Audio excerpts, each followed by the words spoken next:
Olá pessoal, tudo bem? Estamos em mais um vídeo da nossa série Bíblia Todo Dia e nesse momento estudaremos 2 Reis, do capítulo 14, versículos 26 ao 29 e por causa da nossa leitura em ordem cronológica, já que nessa época estamos inserindo o profeta Amós, vamos estudar também os capítulos 1 a 3 do livro do profeta Amós. É interessante falar sobre esse profeta, porque aqui nós entramos na era dos profetas escritores. Amós faz parte do que muitos estudiosos chamam de profetas menores, não por ele ser de menor importância que outros, mas por ele ter escrito livros que têm menos capítulos do que Isaías, Jeremias, Ezequiel ou outros do que se chamam profetas maiores. Amós deixa muito claro no começo do seu livro a época em que viveu. A Bíblia diz no capítulo 1 e versículo 1, palavras de Amós, criador de ovelhas em Tecoa, recebeu em visões a respeito de Israel 2 anos antes do terremoto. Neste tempo, Uzias era rei de Judá e Jeroboão, filho de Jeoás, era rei de Israel. Esse grande terremoto citado aqui nos dias do rei Uzias também é documentado no profeta Zacarias, capítulo 14 e versículo 5. Essa animação que você vai estar vendo a partir desse momento fala um pouco sobre a cronologia dos profetas no Antigo Testamento e nos ajuda a localizar onde cada um deles viveu e também no reino onde ele profetizou. Você está percebendo aqui nessa animação que o profeta Amós muito provavelmente foi contemporâneo já no final da sua vida ao profeta Isaías. Apesar de Amós fazer parte do reino de Judá, porque vivia em Tecoa, uma cidade próxima a Jerusalém, foi um profeta que viveu num reino dividido e que profetizou tanto sobre Israel quanto sobre Judá. Nos dias de Amós, o rei Jeroboão II em Israel conseguiu conquistar uma grande prosperidade material, mas continuou nos pecados das gerações anteriores. A Bíblia diz em 2 Reis 14, 26 ao 27, o Senhor viu a amargura com que todos em Israel, tanto escravos quanto livres, estavam sofrendo. Não havia ninguém para socorrê-los. Visto que o Senhor não dissera que apagaria o nome de Israel de debaixo do céu, ele os libertou pela mão de Jeroboão, filho de Jeoás.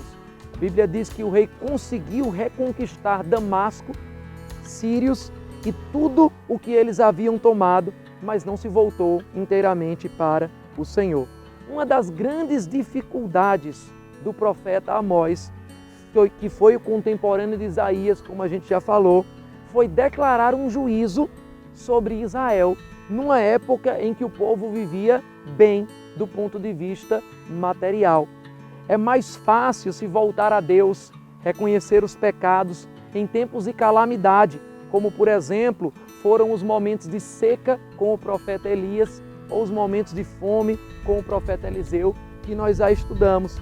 Mas será que nós conseguimos voltar os nossos olhos para o Senhor quando fisicamente, materialmente, financeiramente tudo está bem?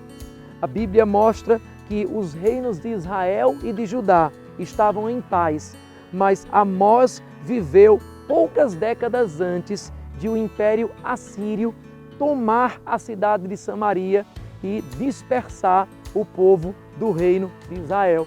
Amós profetizou sobre essa destruição, alertou o povo em Israel.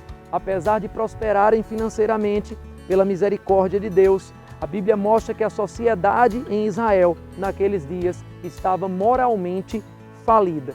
Vale destacar também que Amós, apesar de ter recebido as suas palavras, as palavras de Deus na vida dele, em forma de visão, não teve o povo acatando com facilidade o que Amós estava falando. Amós combateu essa complacência do povo, essa dificuldade em receber as suas profecias, começando com mensagens fortes contra as nações inimigas de Israel. Ele falou mensagens que os israelitas facilmente apoiariam, porque ele mostrou as consequências dos pecados dos povos que estavam ao redor daquela nação. ele sempre com uma fórmula poética daqueles dias, dizendo: por 3 transgressões e por 4 condenou, como você pode ver na sua Bíblia, os sírios, condenou os filisteus, condenou os fenícios, condenou Edom, condenou Amon, condenou Moabe e até condenou Judá.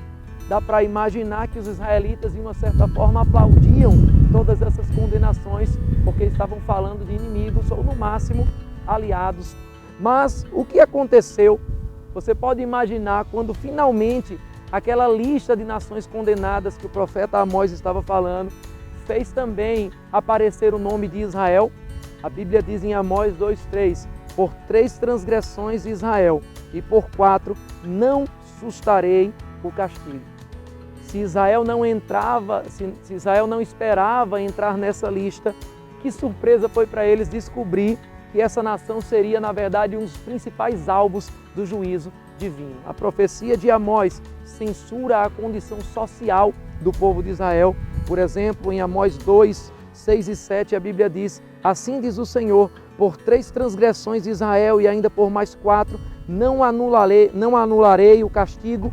Vendem por prata o justo e por um par de sandálias o pobre. Pisam a cabeça dos necessitados como pisam o pó da terra e negam justiça ao oprimido. Pai e filho possuem a mesma mulher e assim profanam o meu santo nome.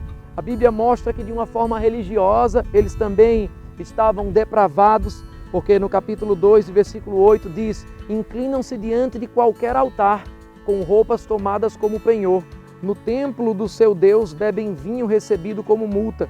Fui eu que destruí os amorreus diante deles, embora fossem altos como o cedro e fortes como o carvalho. Eu destruí seus frutos em cima e as suas raízes embaixo.